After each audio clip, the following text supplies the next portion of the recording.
잘할 것이다 했다가 제가 3일간 얻어맞는데 네. 죽으라고 맞았어요. 지금도 뭐 수박이라고 난리. 그렇죠. 아니 그런 건 좀 읽지 마세요. 읽지 마세요. 아니 또 읽어도 방송에서 왜 그 얘기를 해? 내가 못되기를 그렇게 바라요? 아닙니다, 아닙니다. 아니, 그런 건 아닙니다. 네. 박지원 의원님을 따뜻한 박수로 맞이합니다. 네. 아 일찍 모셨어. 일찍 오셨네요. 오늘 법사위가 열리는데 아. 아주 중요한 게 있습니다. 그럼 제가 아니면 또 안 돼요. 그럼 먼저 들어가시죠. 네. 저는 들어가겠습니다. 중간에 오신 분한테. 네. 뭐 그래도 법사위원님이시니까 관련해서 저희가 좀 같이 이야기를 나눠보면 어떨까 싶습니다. 여쭤볼 게 저는 개인적으로 굉장히 많거든요. 예. 진행을 좀 해도 될까요? 예, 말씀하세요. 좋습니다. 네. 하나 유감스러운 것은 국회 본회의에서 법사위원장으로 이춘석 의원이 선출돼 버렸어요. 맞습니다. 네. 이춘석. 네. 간사라도 제가 한번 해보려고 경선하자. 그런데 김용민 전 수석 부대표가 또 자기가 한대요. 간사 출마도 못하고 지금 쫓겨온 거예요. 출마도 못하고 쫓겨. 이건 이제 유머입니다, 여러분. 또 얘기하나. 예. 아니, 유머입니다. 아니 나 진심이에요. 유머죠. 유머입니다. 네. 유머입니다. 또 행여나 또 진지하게 받아들이지 네. 않았으면 좋겠습니다. 정말 장난꾸러기죠. 장난꾸러기. 너무 재밌으셔. 꾸러기. 네, 고맙습니다. 네. 자, 그러면 진행을 한번 좀 해보겠습니다.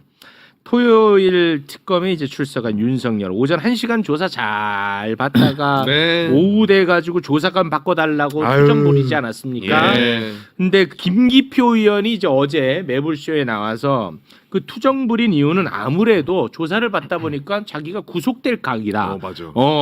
그래서 야 이거 위기를 감지하고 투정 부린 것 아니냐 이런 이제 추측을 했는데 네. 야 이게 추측이 맞았어. 관련해서 노컷뉴스가 이제 보도한 게 있죠. 자, 노컷뉴스 단독 내용을 좀 전해드리면은 취재를 해봤더니 내란 특검팀에서 오전 조사에서 윤석열이 당황할 만한 증거를 제시를 했고, 특검 관계자가 윤석열이 오전에 조사를 받으면서 충격을 받았다고 한다라는 내용이 보도에 담겨 있습니다. 그렇지. 윤석열도 바보가 아니지. 네. 이 받다 보니까 야 이 증거 나오면 나는 이제 끝이구나. 이거 안 되겠다. 느낀 거지. 요걸 보니까 어제 매부쇼에서 보여드렸던 윤석열이 조사 끝나고 그 표정, 꼼씹은 표정 네. 연결이 되네요. 다 연결됩니다. 이제 뭐 얼마 남지 않은 것 같아요.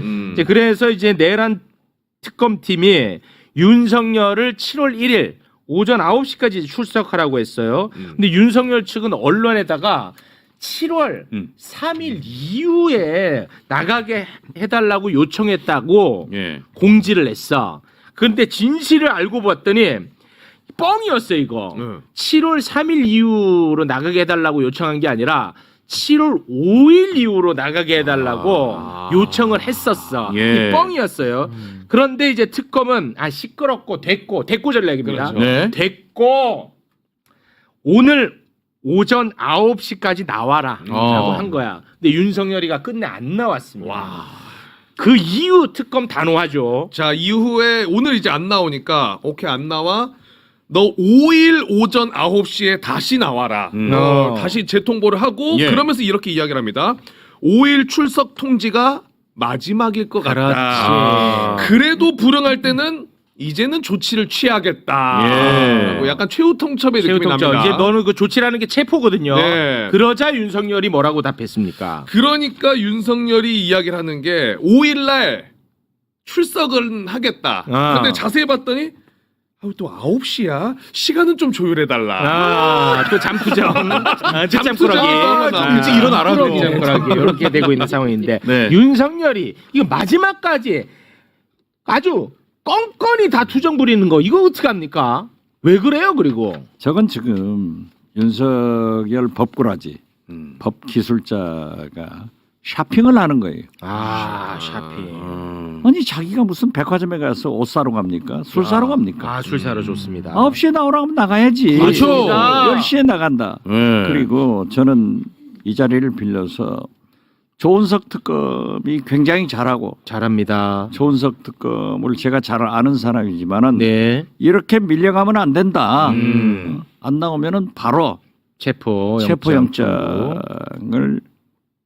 청구하고 또 그러면은 윤석열이 나가겠습니다 하면은 법원에서는 또 나간다고 했으니까 체포영장 발부 안 해요. 그래서 결정적인 것을 잡아가지고 네. 구속영장을 빨리 청구해서 그게 핵심이죠. 격리시켜야 된다. 네. 그렇지 않으면은 지금 놀아나는 거예요. 놀아나는 거. 네.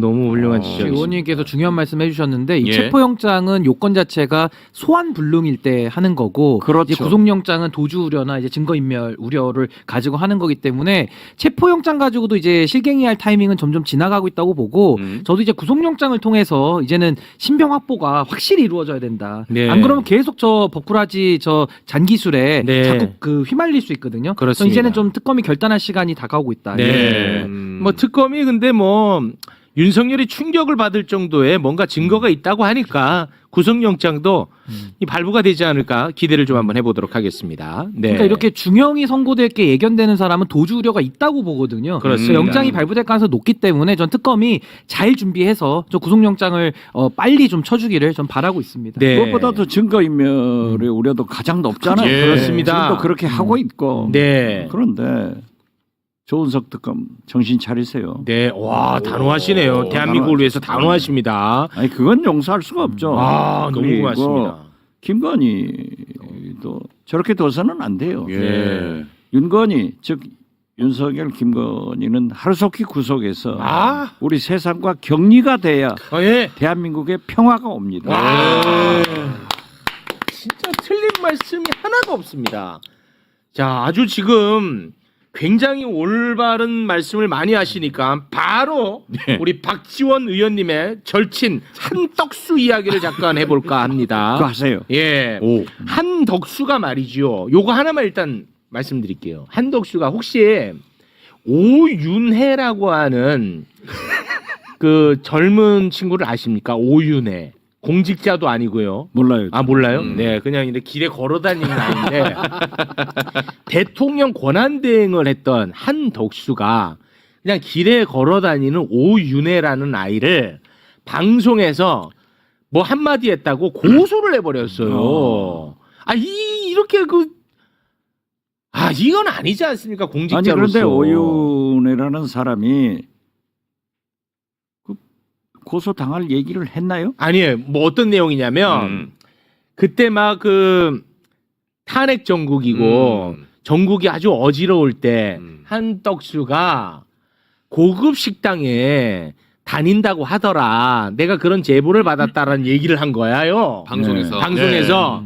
그러니까 한덕수가 그게 명예훼손이라고 고소를 했나 봐요.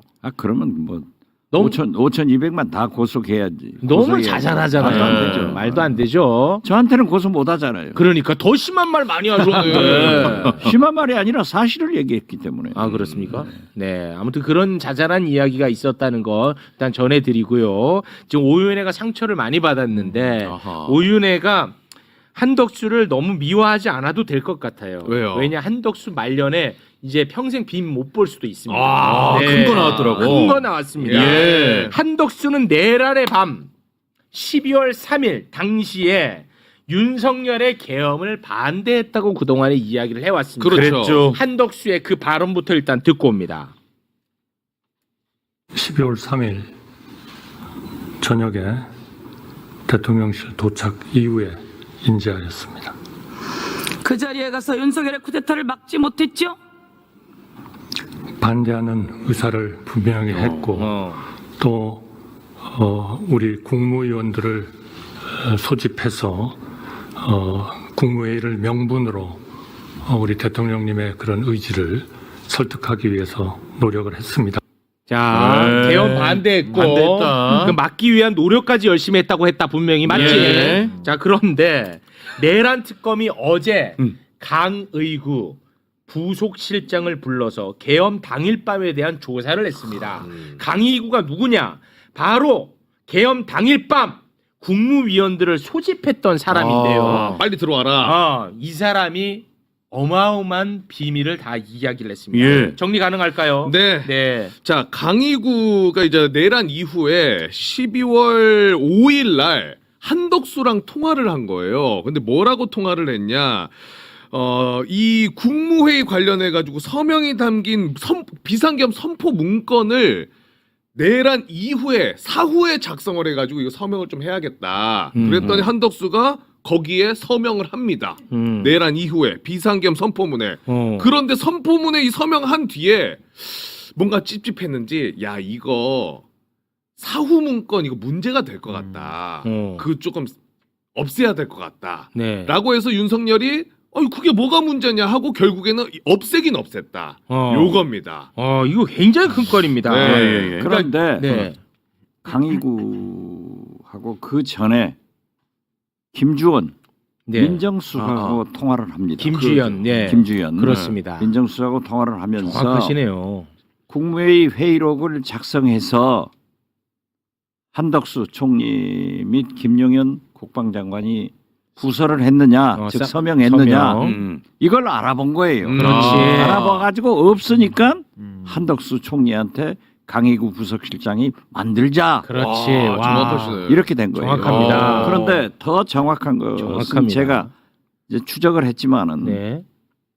12월 4일 12월 4일. 국무회의에서 계엄 해제를 의결하고 네. 바로 거기에서 왕 법꾸라지 법기술자 4명이 삼청동 안가로 갑니다. 안가 해동차 5인방으로 밝혀졌죠. 그렇죠. 띄워주십시오. 이거 누가 밝힌지 압니까? 우리 박지원 의원님이 4인방이 회동했다고 했을 때, 야, 2명 더 있는 것 같다. 나한테 제보가 왔다고 했어요. 근데 CCTV 봤더니 한종화, 당시 대통령실 법률비서관이 나왔습니다. 거기까지는 밝혀진 거예요. 네. 그런데 한 사람은 아직 밝혀지지 않았는데 네. 여기에서 법꾸라지 왕법꾸라지죠. 행안부 장관, 법제처장, 법무장관, 민정수석 그래서 여기에서 법률비서관. 제2의 계엄을 모의했지 않느냐라고 네. 얘기를 했는데 제가 또 법사에서 추궁을 해서 이완구 법제처장이 이 모임 끝나고 핸드폰을 다 바꿨다. 네. 이상민 장관 빼고는 다 바꾼 것을 또 다 제가 잡아냈죠. 받아냈어요. 네. 받아냈는데 대단하십니다. 바로 여기에서 이제 제2의 계엄 관계는 잘 모르겠고 경찰이나 검찰이나 공수처에서 여기를 수사해라. 그런데 이게 김주현 민정수석이 제일 의심스러운 사람이에요. 근데 여기에서 이게 모의가 된 거예요. 이렇게 연결되는구나. 4일날 12월 얘기했고. 4일에 딱 이 맞아. 윤석열 복구라지들이 다 모였어. 네. 여기서 이야기를 나눈 거야. 야, 계엄 선포하려면 문건이 있어야 되고 그 문건에는 한덕수 서명이 있어야 돼. 국방장관이랑 김용현은 서명이 있어야 돼. 그래 김주현이 그러네. 이거 큰일 났네. 해가지고 바로 김주현이가 강희구 부속시장한테 12월 5일에 전화합니다. 야, 문건 있냐? 야, 문건 이거 있어야 돼. 야, 서명 있어야 돼. 그러니까 강희구가 아이고 이거 큰일 났다고 해갖고 한덕수한테 전화한 거야. 아이고 할배요. 내 얘기 들어보니까 이거 큰일 났습니다. 계엄을 하려면 이건 문건이 있어야 되고 서명이 있어야 됩니다. 했더니 한덕수가 뒤늦게 서명까지 했어. 반대했다던. 반대했다던 한덕수가 서명을 했어. 거짓말을 했다가 했죠. 자기는 안 했다고 거짓말을 그러니까요. 했어요. 거짓말한 거 이번에 드러난 거야. 드러났죠. 서명을 한 거야. 근데 한덕수 겁쟁이가 가만히 생각해 보니까 야 이거 뒤늦게 서명한 거 드러나면 이 자체도 또 문제가 생길 것 같아. 그래서 한덕수가 다시 또 강희구한테 전화해서 야 이거 큰일 나겠다. 야 이거 없애라. 이거 파기 좀 해달라. 해갖고 파기. 이거는 뭐 공문서 위조에다가 공문서 불법 파기. 계엄에다가 증거 인멸에다가 한덕수는 이제 빈 못 봅니다요. 그러니까 이게 그 대통령 제가 일찍 얘기했잖아요.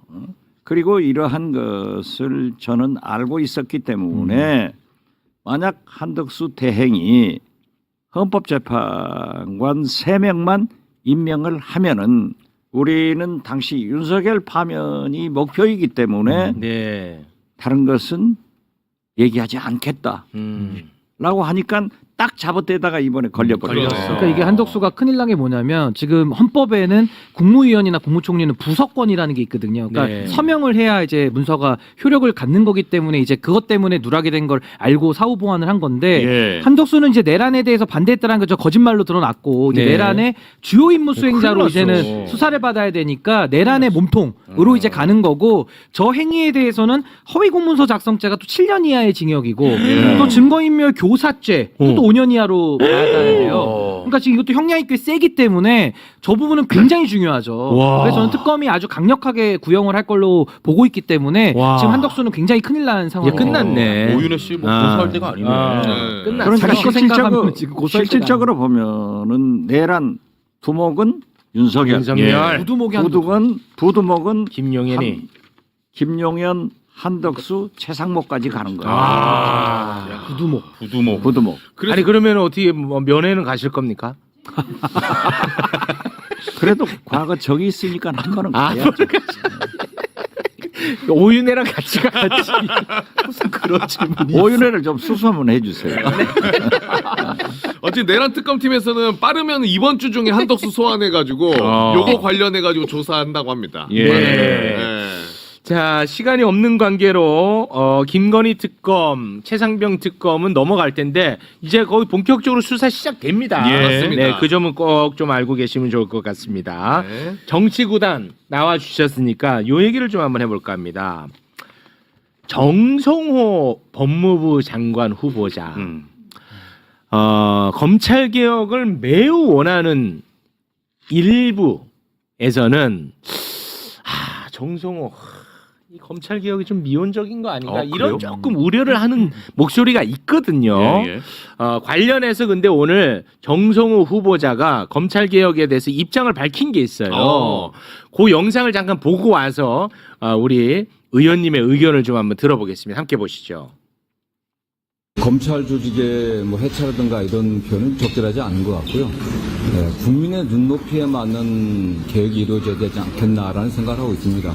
다만 뭐 수사와 기소의 분리, 또 검찰에 집중된 권한의 재배분, 또 이런 문제에 관련해서는 어느 정도 국민적 공감대가 있다고 생각하고 있습니다. 특히 대통령께서 대선 과정에서 말씀했던 여러 가지 관련된 공약들이 있습니다. 이런 것들을 종합하고 또 관계 당사자들의 뜻을 모아갖고 최종적으로는 국회에서 입법을 통해 갖고 또 여야가 협의를 통해서 결정돼야 되는 문제이기 때문에 그 과정에서 제가 장관이 임명된다고 하면 적극적인 또 입장은 그때 가서 상세히 말씀드리겠습니다. 네. 그동안 이제 검찰 개혁을 간절히 원한 분들 가운데는 이 검찰 해체는 아니다라는 표현 때문에 네네네. 굉장히 그 실망하는 분들도 있는 것 같아요. 예. 여기에 대해서는 우리 정치구단이시니까 정확하게 가르마를 좀 타주셔야 될 것 같습니다. 정성호 의원이 이재명 대통령과 38년 지기로 이제 동기 아니에요? 그렇지만은 이재명 대표나 대통령 후보에게 쓴소리를 잘하는 사람이에요. 그래도 민주당 내부에서는 유일하게 했어요. 네. 그렇기 때문에 저희들은 아무리 대통령이지만 잘못하면 쓴소리를 해서 바로 가게 만들어야 된단 말이에요. 네. 그래서 사실은 입각보다는 밖에서 좀 그러한 것을 해줬으면 하는 그런 솔직한 바람도 있었습니다. 아, 네. 그렇지만은 이제 법무부 장관이 됐는데 저분이 지금 현재 이재명 대통령이 공약하고 네. 우리 국민이 생각하고 민주당 야당 의원들이 생각하는 검찰 개혁에 일탈하면은 네. 그건 국회에서 안 돼요. 아. 개혁의 주체는 국회입니다. 그렇습니다. 입법에 의거해서 하는 거기 때문에 네. 저는 검찰을 해체하는 수준, 네. 즉 수사권이 없어지고 네.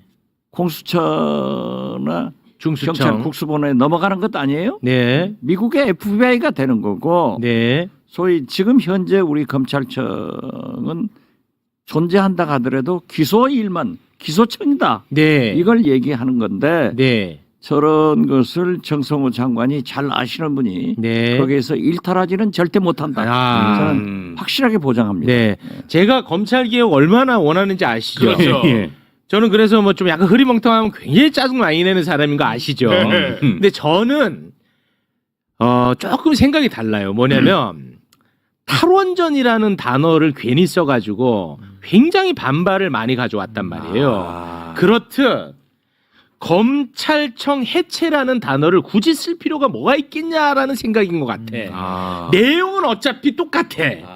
수사 기소 분리에 대한 이야기를 계속하고 있거든요. 근데 검찰청 해체라는 표현만 안 할 뿐이야. 그래서 검찰청 해체를 원하는 사람과 정성호 후보자의 생각이 나는 결국 같지 않나. 저는 개인적으로 그렇게 생각하고 있어요. 같아요. 맞죠? 맞아요. 네. 그래서 저는 이걸 보고 저는 실망할 것은 너무 기우다. 근데 이제 이런 네. 건 있는 것 같아요. 그러니까 우려의 목소리를 전 좀 전하자면 네네. 제도 개혁에 있어서는 저는 정성호 후보자가 가지는 안정감이나 무게감이 저는 매우 좋다고 생각을 합니다. 또 대통령의 생각도 누구보다 잘 이해하고 있는 분이니까요. 근데 국민들이 말하는 정치검사 청산이 사실은 검찰 해체라는 말로 우리가 편하게 쓰는 거거든요. 그럼 정치검사를 청산하는 문제는 법무부 장관이 결국 인사를 하기 때문에 누가 정치검사고 누가 친윤 쪽 사람이고 하는 것들을 이제 정성호 후보자께서 이제 취임하시면은 다 가려내야 된단 말이죠. 네. 근데 이제 그런 인식들이 조금 그동안에 이제 정성호 후보자께서 워낙 이렇게 좀 통합적이고 타협적인 정치들을 많이 좀 해오셨다 보니까 좀 그런 부분에서 좀 너무 나이브하게 볼 수도 있지 않겠는가. 네. 이제 그런 우려들도 좀 있기 때문에 뭐 그럴 저희가 수 늘 있죠. 여기서 얘기하듯이 잘하면 잘하는 맞습니다. 거고 또 못할 가능성을 미연에 방지하기 위해서라도 네. 이런 부분들, 그러니까 인적 청산에 있어서도 정성호 후보자가 이제 조금 더 국민적 여론을 예. 감안한 인사를 좀 해야 될 것이다. 그 예. 부분은 좀 아니, 남겨놓는 게 좋을 것 맞아요. 같습니다. 근데 지금 신 네. 변호사가 얘기한 검찰 개혁은 지금까지 그렇게 이루어져 왔습니다. 그게 안 된 거예요, 지금. 그래서 이재명 정부 이 시대 개혁은 검찰을 완전하게 개혁하자는 거예요. 네. 그래서 우리가 정치인의 용어와 저도 그것 때문에 우리 최국 씨한테 많은 비난을 받지만 시민단체나 언론인, 학자의 용어하고는 조금 다릅니다. 아. 그렇기 때문에 우리는 늘 타협해서 산물을 만들어내려고 하는 거고 네. 이분들은 가치관이 목표이기 때문에 원칙적 얘기를 하는데 지금 이재명 정부 시대에 검찰 개혁 문제만은 그런 타협이 아니에요. 네. 원칙대로 가자는 거예요. 그렇습니다. 그렇기 때문에 법무부 장관이 정치 검찰을 인사를 통해서 정리한다? 이것은 아니에요. 검찰 다 똑같은 검찰이에요. 네. 그렇기 때문에 제도를 통해서 완전히 수사와 기소권을 분리한다. 네. 이 원칙을 얘기하는 거예요. 그렇습니다. 지금 뭐 네. 댓글에서도 체육이 수박이라고 지금 난립니다. 난리야. 지금 신인규가 역시 시원하다 난립니다. 저는 다 좋아요. 이런 의견 다 좋습니다. 수박은 그리고- 맞지 뭐. 그리고 걱정 워낙 많이 하는 거 아시잖아요. 네. 의심병 환자잖아. 맞아요. 그리고 타협, 협의 제일 싫어하는 거 아, 알잖아. 맞아요. 예. 근데 내가 왜 이런 생각을 하냐면 그 법무부 차관 이진수 차관 때문에 또 걱정 많이 했잖아요. 근데 이 이진수 차관이 검찰들한테 전화를 좀 다 돌렸나 봐. 이번에 그래서 그랬는지 예. 실제로 지금 우리가 너무너무 우리를 고통스럽게 했던 검찰 수뇌부들 예. 지금 검찰 개혁의 시그널을 이제 받아들이고 아. 다 튀고 있어요. 예. 실제로. 네. 난 이걸 보고 마음을 좀 놓는 거예요. 잘 나가죠 뭐. 예, 다 튀었어요 지금. 그렇죠. 예, 그 제가 소개를 오늘- 좀 한번 해주세요. 자 일단은 이진동 대검 차장검사, 신흥석 아니 이제 남부지검장 심우정부터 해야지. 마지막에 쫙 때려. 아 그래, 마지막에. 그래. 그리고 양석조 동부지검장, 변필건 뭐 법무부 기조실장 이렇게 했는데 그리고 결론적으로 심우정도 어제 사의를 표명을 했다고 합니다. 네. 네. 근데 이게 얘네들이 튀면서도 너무너무 짜증이 나는 게 뭐냐면 네. 신응석 남부지검장이 튀면서 음. 그 내부망 2%에 남긴 글이 있는데 진짜 어이없습니다. 예. 이렇게 남겼어요.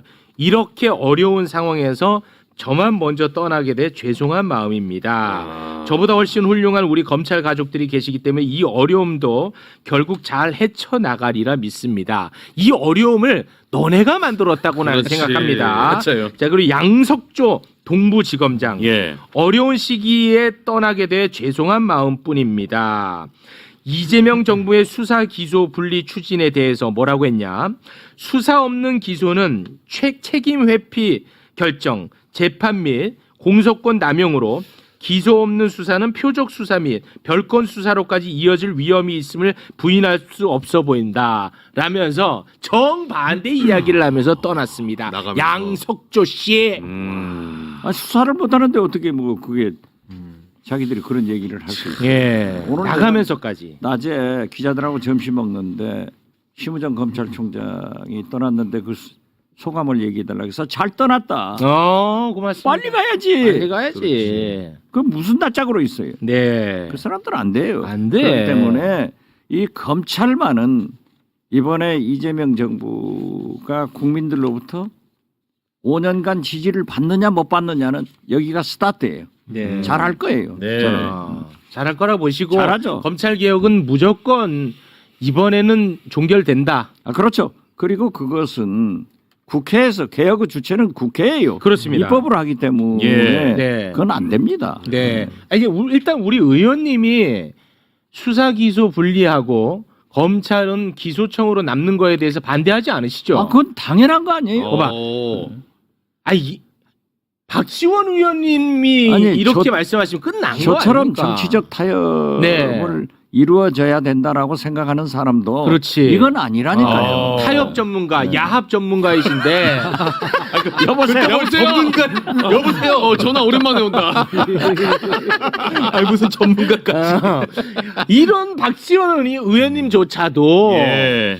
이렇게 확고하시잖아. 당연히 이거는 다 그래요, 다. 누구도 역행할 수 없다. 맞아요. 네, 맞죠? 다 그건 존재할 수가 없어요. 제가 그러면은 윤호중 행안부 장관 후보자 역시 이 부분에 대해서도 아주 그 개혁적인 분들은 너무 좀 약한데 이런 생각을 하거든요. 그건 아니에요. 그건 아닙니까? 윤호중 행안부 장관 후보자가 가장 개혁적인 사람입니다. 그래요. 그래서 저는 문재인 정부 국정원장 하면서 윤호중 의원을 원내대표했죠.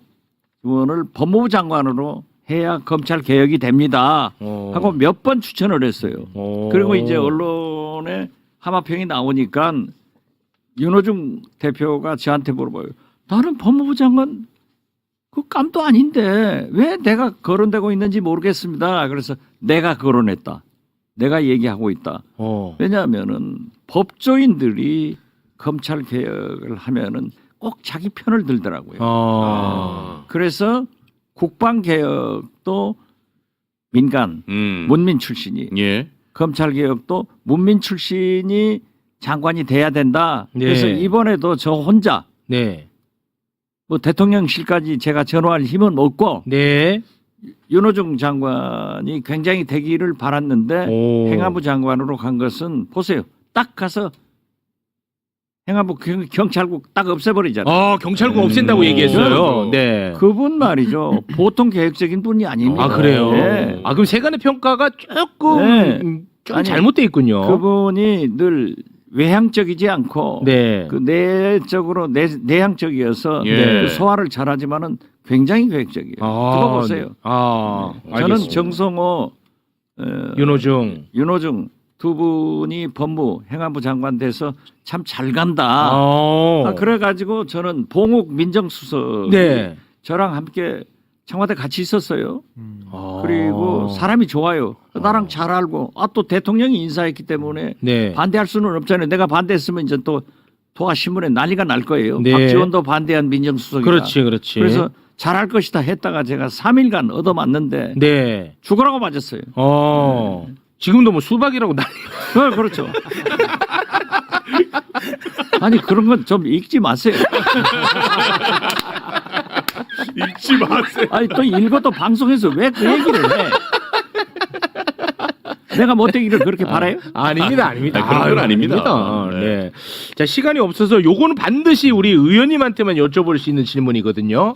자, 이제 국정원장 출신이시니까 이재명 대통령 대북 송금 사건을 변호했던 김희수 변호사라고 있어요. 네. 김희수 변호사. 자, 사진 한번 좀 띄워주시겠습니까? 김희수. 예. 이 김희수 변호사가 이번에 국정원에 예산과 인사를 담당하는 국정원 기조실장에 임명이 됐습니다. 이번에. 네. 자, 그런데 요걸 좀 여쭤볼까 합니다. 이재명 대통령의 불법 대북 송금 사건과 관련해서 쌍방울 김성태 회장의 최측근 배상윤 회장이 대북 송금 사건 이거는 경기도랑 아무런 관련 없고 이재명 지사와는 아무런 관련 없다라고 SBS와 인터뷰를 했습니다. 그런데 이 사건에 대해서 대한민국 국가기관 중에 가장 잘하는 곳이 국정원입니다. 그렇습니다. 그렇습니다. 예. 자, 그래서 요걸 이제 질문합니다. 이번에 김희수 변호사가 국정원 기조실장으로 들어갑니다. 그러면 이 대북 송금 사건의 진실 어떤 식으로 왜곡됐는지 그 진실을 밝히는데 도움이 될까요? 저는 도움이 된다고 생각합니다. 왜냐하면은 제가 김성태 회장도 잘 알고 네. 배상윤 회장도 잘 알아요. 아, 그래요. 네, 그래서 조금 길어집니다만은 이재명 당시 대표가 김성태 회장을 전혀 일면식도 없다. 그래서 제가 그쪽 사람한테 물었어요.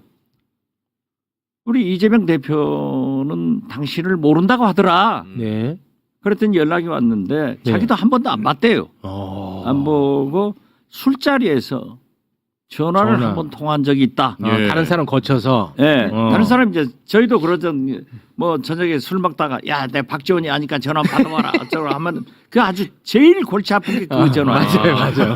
그분은 저를 존경해서 이렇게 해주는데 그거 참 많지 하거든요. 예. 그렇죠, 그래서 그렇죠. 어떻게 됐든 제가 이재명 대표한테 당시 물었어요. 이 대표가 김성태 회장을 모른다는 것은 김성태 회장도 그렇게 얘기를 하더라. 그런데 술자리에서 전화를 한번 통화한 적이 있다 하더라. 그러니까 딱 잡아떼지 말고 그걸 한번 생각해 보세요. 만약에 그게 문제가 될 수도 있습니다. 그랬더니 아니 원장님도 술자리에서 전화 많이 받잖아요. 그걸 어떻게 기억해요? 그렇지. 그랬더니 나중에 그 얘기를 하더라고요. 그래서 안 만난 건 사실이에요.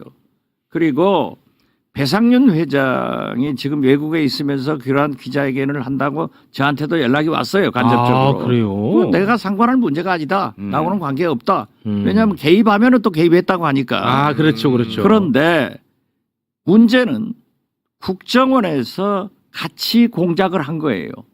대북 공작을 네. 경기도 그 사람들하고 그 이화영 네네네. 그 한 사람들하고 그런데 그분들이 국정원 보고서에 이게 주가 조작으로 김성태 회장이 흘러간다. 그렇지. 그 나와 그러면은 있어. 우리가 블랙 요원들이 주가 조작하는데 대북 사업을 연관해서 국정원이 개입할 수 없다. 그렇지. 하고 끝냈어요. 그렇지. 그 정보원을 탈락시켰잖아요. 그렇죠. 네. 그리고 그 보고서가 국정원에 남아 있어요. 남아 있어. 남아서 제가 그걸 얘기를 했죠. 이건 아니다.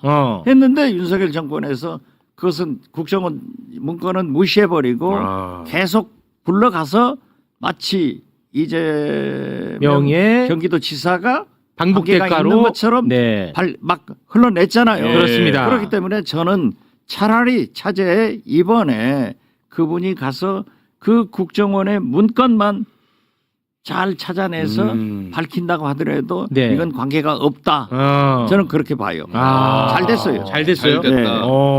제가 이건 궁금했거든요. 이번에 한 얘기가 아니라 그 전에 나는 국정원 문건을 믿는다. 그렇기 때문에 관계가 없고 국정원에서 그 블랙 요원들이 국정원 요원들이 주가 조작에 우리 국정원이 개입할 수 없다 해서 끊어진 것 아니냐. 그렇습니다. 네. 그러면 아무것도 없다. 네. 이렇게 한 건데 저는 잘 됐다고 생각해요. 네. 야, 이 중요한 얘기를 하는데 참 답답한 얘기를 하고 있네. 왜요? 또. 아휴, 아니야. 아, 진짜 중요한 얘기를 하신 거거든. 이거 그치, 진짜 중요하죠. 굉장히 큰 이야기입니다. 예. 아, 근데 이거는 아무튼간에 이번 이재명 정부의 국정원에서 그 진실을 수면 위로 끌어올 가능성이 있다라는 말씀입니다. 저는 그렇게 봐요. 네, 왜냐하면은 이 제가 이종석 국정원장의 그 청문회를 하면서 네.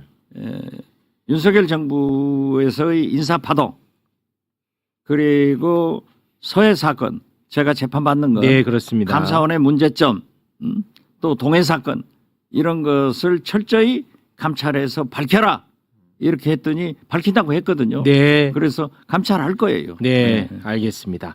자, 그러면 우리 의원님은 빨리 법사위에 가셔야 되니까 네. 여기서 인사를 좀 나누도록 하겠습니다. 법사위 가서 야무지게 하겠습니다. 아, 근데 오늘 뭐예요? 근데 법사위에서? 법사위에서 뭐 여러 가지 하는데 네.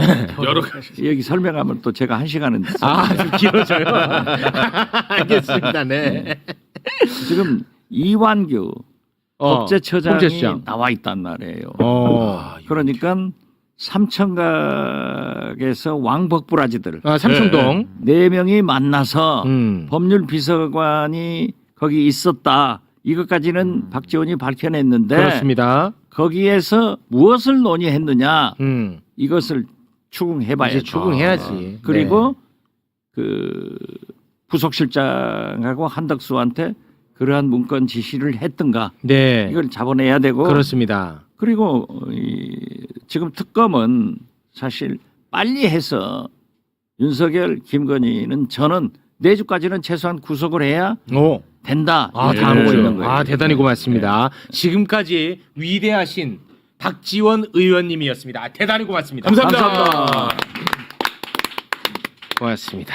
자, 그러면 남아있는 이야기 우리 김성애 인턴 의원과 함께 자세하게 좀 나눠보도록 하겠습니다. 예. 사실은 우리 김성애 의원님이 일찍이 와 있었거든. 그런데 박지원 의원님에게 좀 많이 밀렸습니다.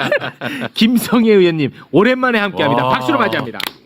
네, 중년의 패기로 신속 정확한 팩트를 전달한다. 네. 인턴 의원 김성입니다. 네, 반갑습니다. 대단히 고맙습니다. 박지원 의원님을 기다린 게 아니라 네. 말씀을 너무 정신없이 듣느라 시간 엄청 빨리 갔습니다. 그랬습니까? 그래서 제가 회의가 길어질 줄 알고 네. 좀 늦겠다고 했더니 저 뒤에다 며칠 해놨더라고요. 네. 아무런 불만이 없습니다. 대단히 고맙습니다. 네.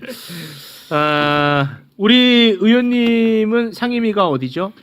저는 행정안전위원회하고 국회 운영위원회. 네. 그리고 지금 이제 예산결산특별위원회도 들어가 있습니다. 와, 그러니까 행안위에서 국가인권위원회. 그게 이제 국가인권위원회는 운영위원회. 운영위에서 합니다. 원내 대표, 원내 부대표단이 운영위원회를 구성하고 거기에 대통령실, 국가인권위원회, 국회 사무처 이렇게가 이제 주요 피감기관이죠. 좋습니다. 그러면 국가인권위원회도 혼내는 역할을 하셔야 됩니다. 의무잖아요, 의무. 거기는 혼 안 날 사람들이 너무 많아요. 혼을 내도 자기가 혼나는지 모르는 사람들 모여 있는 곳이라 네. 정말 힘듭니다. 힘들어도 하셔야 됩니다. 생각하는 것만으로도 피로가 몰려와. 스트레스야. 네. 저희가 워낙에 다룰 이야기도 많고 워낙에 빌런들이 많다 보니까 국가인권위원회 이야기를 많이 못 다뤘었어요. 맞아요. 근데 해도 너무한 곳이거든요. 국가인권위원회는 국가로부터 인권 탄압받고 하는 사람들 보호하고 그런 역할을 하는 데인데 여기서 지금 최근에 가장 열심히 했던 게 바로 내란 범죄자들의 인권을 보호하는 역할을 했던 거예요. 이거 정말 천인공노할 일이고 세상에 이런 코미디가 없습니다. 자, 국가인권위원회에서 어떤 회의를 통해서 이따위 결정이 나왔던 것인지 궁금해하던 참 JTBC가 회의 녹음을 입수를 해서 공개를 했습니다. 대박이야. 대박이야. 제정신 아닌 것 같아. 자, 변태 업소 단속에 걸렸던 검사 출신 김용원. 이분이 상임위원입니다. 상임위원. 자, 이분이 내란 사령관들에 대해서 너무 걱정을 많이 해요. 진짜 어이가 없죠. 자, 그 회의에 녹음됐던 내용이 공개됐거든요. 그 일부 듣겠습니다. 기본적으로 이 모든 것이 구속 상태에서 나오는 겁니다. 보수 허가를 적극 검토할 필요가 있다. 이런 내용의 의견 표명을 할 필요가 있고 수임한 국군 지휘하는 최고급 지휘관을 갖다가 언론에 노출될 때 이 수갑을 채운 상태를 노출할 필요가 없죠. 와, 김용원 상임위원은 내란 장성들의 인권을 저렇게 걱정해. 가둬둬서도 안 되고 수갑 채워서도 안 된다. 저렇게 아주 행여나 다칠까봐 저렇게 아주 전전긍긍합니다. 내란 이후에 최고급 지휘관이라는 단어 써가면서 최고급 지휘관. 내란 장성들한테 예. 정말 어이없죠. 참고로 저분도 인권위 2인자인데 검사 출신이죠. 검사 출신. 네. 변태 영업 단속에 걸렸던 그런 분입니다. 우리가 인권위원회 1인자부터 얘기 안 할 수 없죠. 아, 네. 안창호 인권위원장. 안창호. 이름 바꿔야 돼. 이분이 원래 어디 소속이었죠? 서울 검찰청 출신의 검사입니다. 물론 그 뒤에 헌법재판관도 하긴 했는데 그러니까 윤석열 정부에서 인권이 뭔지를 보여주는 좋은 사례라고 생각합니다. 그러니까 윤석열이라는 사람이 추구했던 인권위원회 상에 부합하는 인권위원장의 인권위원인 거죠. 네. 이거를 이제 우리가 볼 땐 아니 어떻게 저런 사람들이 맞지 하는데 그 사람들 입장에서 보면 안창호 위원장도 예를 들어서 예전에 교회 나가서 간증하면서 동성애를 비판할 권리를 우리가 보장받아야 된다 뭐 이런 말씀을 하던 분인데다가 네. 또 검사인 상임위원을 또 배정한 거 아닙니까? 예. 여기서 잠깐만 하나만 더 잔소리를 하면 국가인권위원회가 뭐 하는 데냐라고 네. 하면 유엔에 유엔 인권위원회가 있어요. 아시는 것처럼. 네. 이거 되게 중요한 데거든요. 여기에서 전 세계에다 지부를 둘 수가 없으니까 각 나라마다 전 세계 인권 표준인 유엔의 표준을 달성할 걸 목적으로 해서 국가마다 인권위원회가 설치가 되는 거예요. 그래서 이건 다른 부서보다 더 유엔하고 가깝게 해야 되고 소위 말하는 글로벌 스탠다드라는 게 있는 거거든요. 네네. 그런데 이제 윤석열 눈에는 그렇게 안 보였겠지. 매우 몹시 마음이 불편했겠지. 그래서 어떤 의미에서는 인권위원회 정반대되는 사람들을 집중적으로 배치한 거고 네. 지금 이제 JTBC 칭찬을 방금 하셨지만 이 녹음을 JTBC가 들어가서 했을까요? 그건 아니겠죠. 누군가 했겠지. 그러니까 네. 제 말은 원래 인권위원회에서 정말 인권을 위해서 일하시는 분들이 이런 발언을 듣고 분개한 끝에 이런 폭로가 나왔다고 저는 보는 그렇게 겁니다. 보입니다. 예. 네. 뭐 이분이 이번 한 번만 이렇게 한 게 아니라 거의 어떤 의미에서 인권위원회 할 때마다 정말 건건이 뉴스를 만드셔서 상임위 할 때마다 가서 앉아 있으면 뒷목 잡고 있다가 내려오는 일이 너무 많았어요. 지옥이겠죠. 몇 가지 뭐 좀 사례를 한번 좀 소개를 해볼까요? 네, 너무 좋습니다. 예. 일단 그 유엔 여성차별철폐위원회 제출 보고서에다가 이거 심의를 하는데 일본 정부의 성노예 문제 관련돼서 진상 규명도 해야 되고 피해자 사과 배상을 촉구해야 된다 이런 부분에서 논의를 하는데 이건 언론에 보도된 내용입니다. 예. 김영은 의원이 뭐라 그랬냐면 발언을 제가 그대로 따옴표로 따서 이분 불안하다. 이분 검사시라서 불안해. 검사 출신의 변호사라서 발언 틀리고 이제 사실적시 명예훼손 걸리면 큰일 나거든요. 그래서 네. 아주 건조하게 말씀만 드리겠습니다. 평가하지 않고 반일 감정을 자극하는 일본군 성노예 타령을 언제까지 할 거냐. 라고 이야기를 했다고. 네, 이분이 인권위원인데. 인권이 아니 그러니까 그냥 일반인도 저렇게 말하면 욕 먹을 수 있습니다. 그러니까 유엔의 여성차별철폐위원회 제출 보고서를 심의하는 과정에서 이런 발언을 하기도 하고 그다음에 또 기자분들에게도 한마디 일침을 날리셨는데 자, 2024년 6월의 얘기입니다. 상임위 비공개로 전환을 하면서 한겨레하고 경향신문을 거론하면서 이것도 또 제가 인용으로 말씀드리겠습니다. 평가하지 않고 기레기들이 들어와 방청하고 쓰레기 기사를 쓴다. 이런 상황에서 방청을 허용할 이유가 있냐. 그러니까 언론이 인권위에서 무슨 이야기가 벌어지는지를 듣고 그걸 비판적인 기사로 옮기는 것에 대해서 이분은 기레기, 쓰레기, 방청 허용할 필요 없다라는 말씀을 하시는가 하면 두 번째 발언은 너무 마음이 아픈데 인권단체에 대해서는 뭐라고 했냐면 이것도 인용입니다. 따옴표로 인권 장사치들이 방청을 하고 회의 내용을 왜곡하고 무분별하게 인권위원 사퇴를 요구하는 작태가 벌어진다. 하나만 더 하죠. 자, 군 인권센터가 이제 박정훈 대령 관련돼서 인권위에 긴급 구제 신청을 했는데 이걸 기각하는 과정에서 그건 또 기각했어요? 이제 국회 운영위원회에서 이제 이거 왜 기각했는지 우리가 따져 물을 때였어요. 요건 24년 7월에 따져 물었던 건데 자, 이 과정에서 보면 이종섭 장관처럼 800으로 시작하는 번호로부터 전화를 받았냐라고 이제 서미화 의원이 이분이 또 인권이 아주 전문이시거든요. 하는 질문에 대한 답변에서 인권위는 인권 좌파들의 해방구가 되어 있는 실정이다. 그러니까 제가 말씀드렸잖아요. 모두에.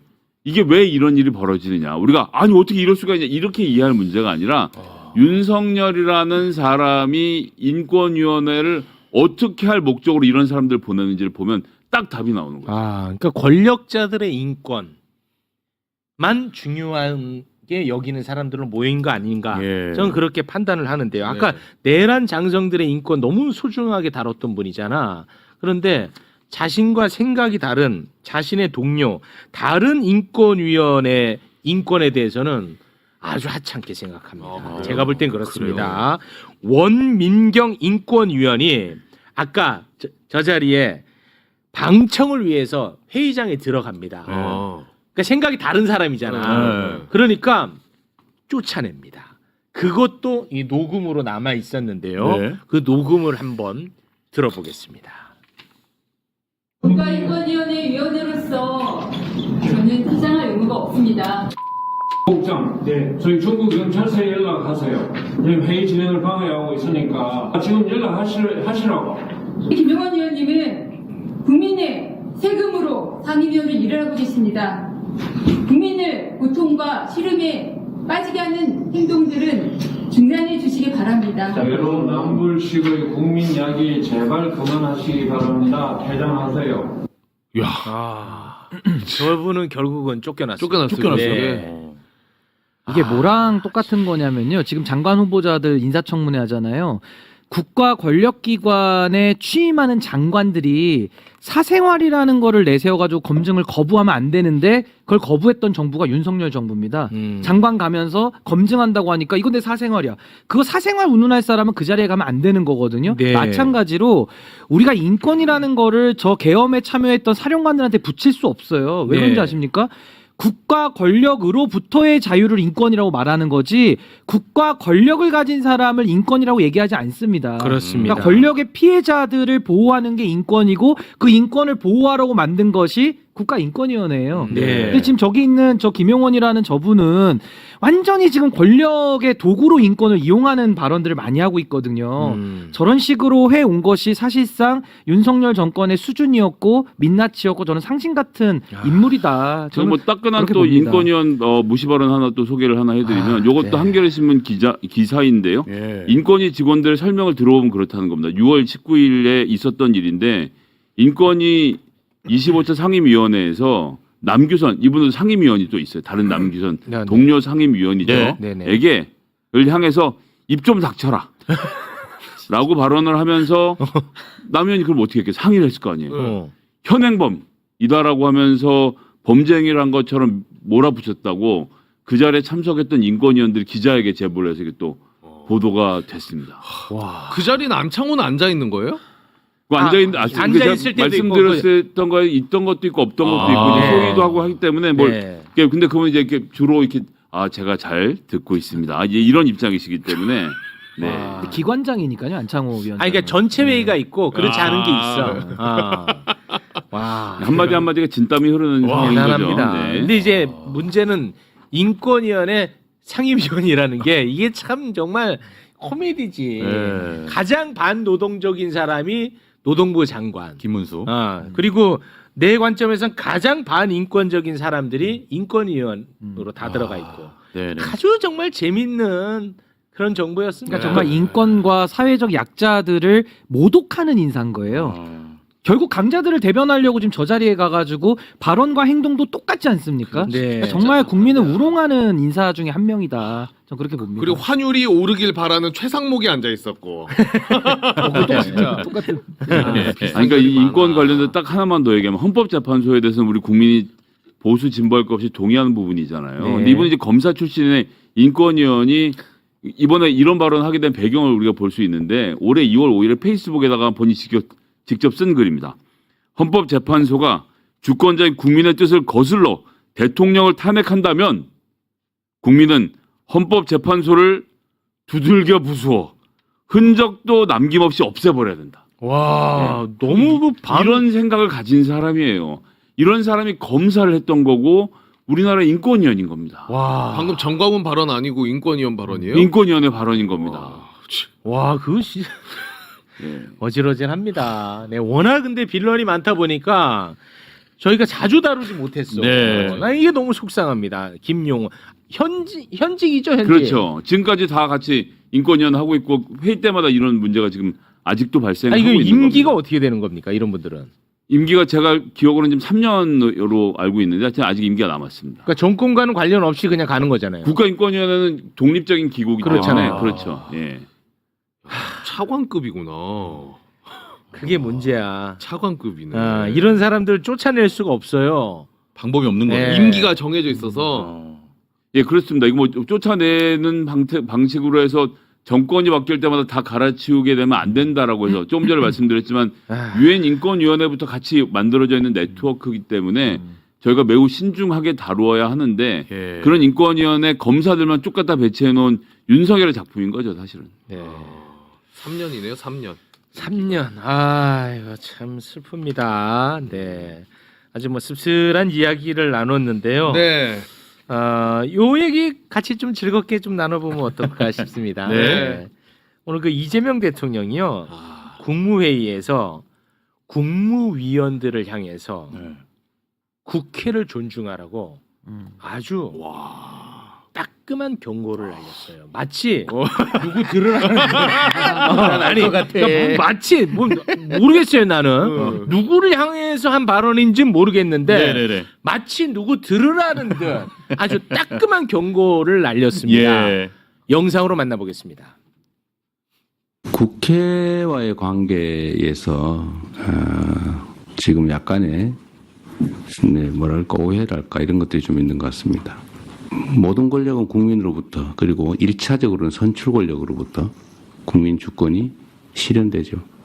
국회는 국민으로부터 직접 권력을 위임받은 기관이어서 우리 국무위원들께서 국회에 가시면 그 직접 선출된 권력에 대해서 존중감을 가져주시면 좋겠어요.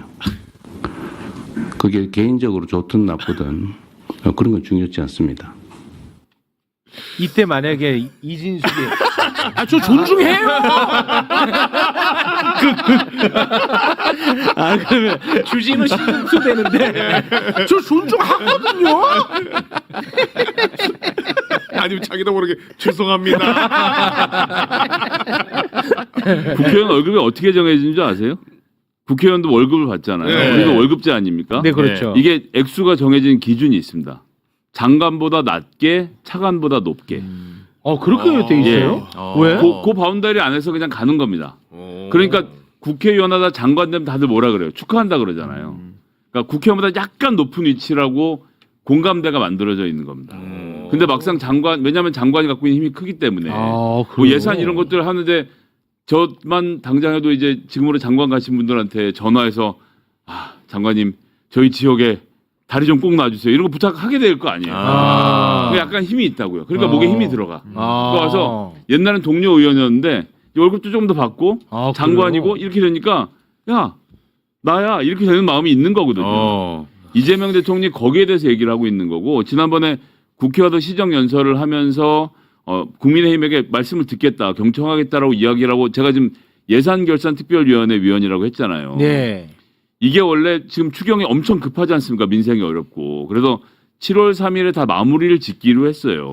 그리고 대통령님 최근에 아시는 것처럼 30일 기자회견 지금 하려고 하잖아요. 그렇습니다. 예. 그런데 원래는 이 추경이 끝나고 나서 기자회견을 할 계획이 있었다고 제가 들었습니다. 그랬는데 국민의힘이 추경론이 너무 짧아. 더 길게 해야 돼. 그래서 지금 하루가 더 밀려서 4일까지 하기로 했거든요. 그 대통령이 오히려 기자회견을 앞으로 당겨 잡습니다. 그러니까 보통 제가 대통령이면 성과를 더 뻐기고 싶을 거 아니에요.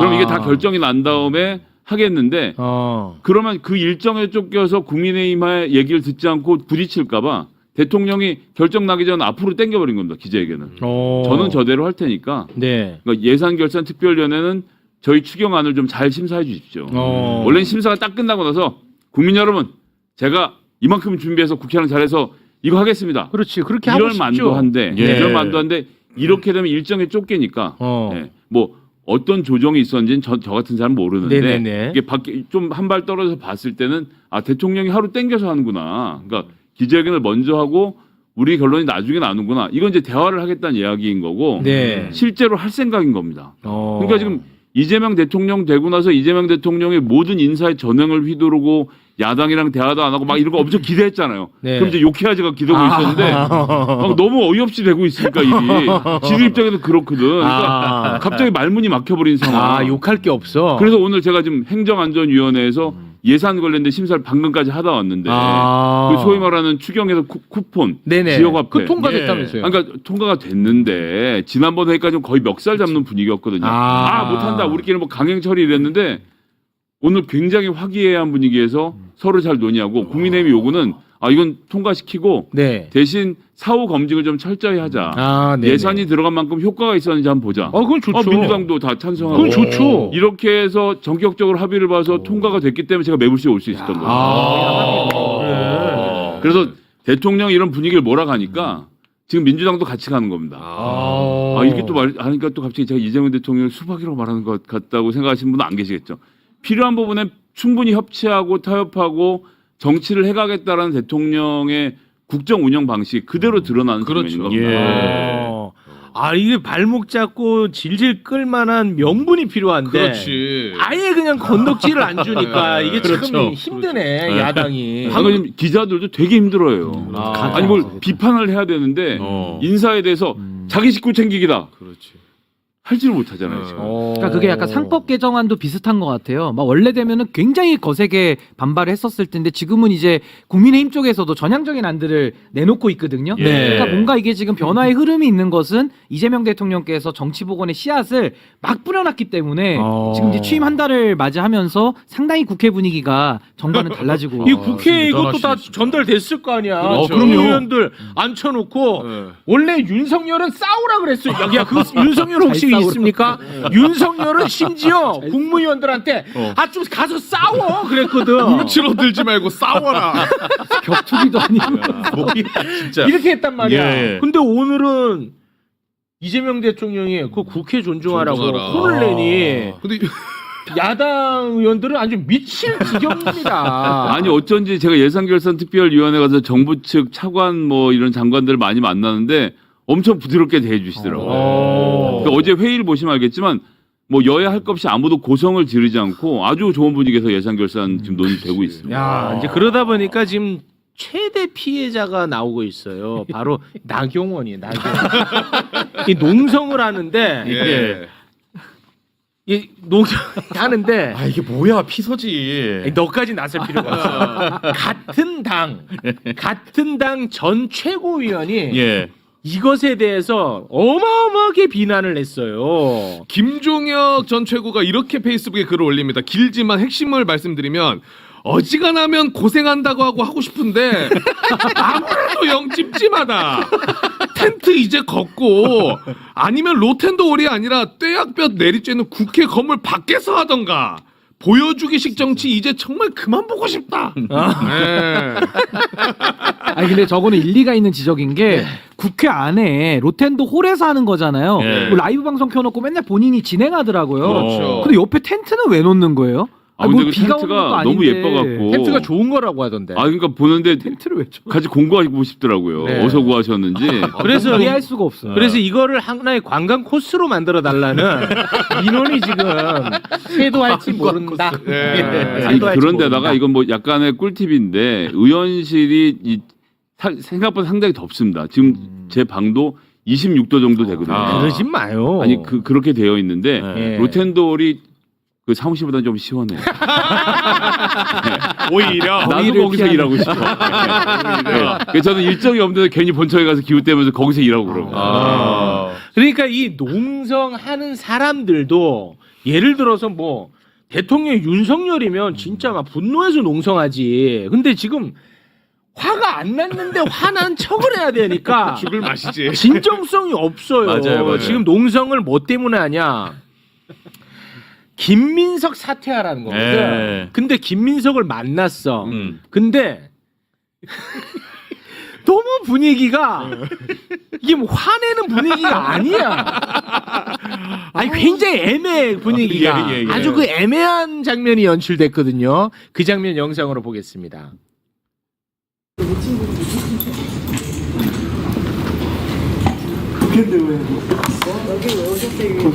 총리 후보자는 거기 가서 계셔야지. 우리 김밥 먹었죠. 웰빙 단식. 웰빙 나는 언제 단식한다는데. 단식하시는 건 아니지? 단식하지 마. 단식은 왜요? 단식해도 안 내려올 거잖아. 무슨 분이야? 단식하면 내려올 거야? 찍어 들어가십니다.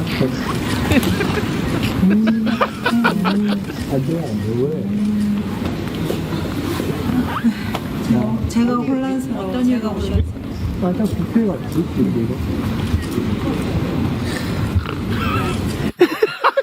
아니 무슨 분위기야? 약간 아우 잘 쉬고 있는데 왜 괜히 와가지고. 아니 무슨 분위기인지를 모르겠어. 그러니까. 화기애매. 화기애매. 애매해. 아주 애매해. 근데 그거 아십니까?